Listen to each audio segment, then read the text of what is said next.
You also have been quoted, don't be afraid, I'm not going to swear. I don't know shit either. Yeah.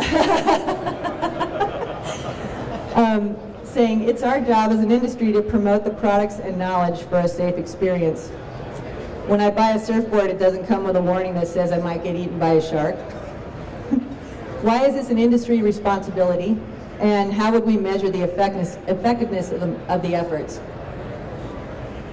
Well, I'll answer the second question first. I think we measure the effectiveness of the efforts by lowering the avalanche death tolls.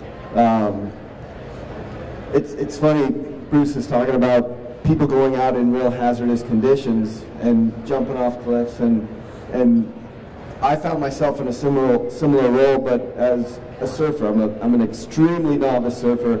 I went out one day, and this is in Hawaii, and I got Maytagged and lost my board, and it was going out, and so I started swimming after it, and it took me a long time to get to it, and as it was going along the shore, but also more out to sea, and so I finally got up to it, got on, paddled back to shore, and it's early in the morning, and the lifeguards are getting there, taking signs, posting in the sand saying, "Caution, dangerous rip." So I was that guy out there, no clue what the hazard was. It's just like people that are, you know, they see the tracks, they see powder. Powder is not intimidating. If you go over to Europe and see the, you know, big ice falls and seracs and crevasses, it's pretty intimidating and it's scary. And a lot of people hire guides over there.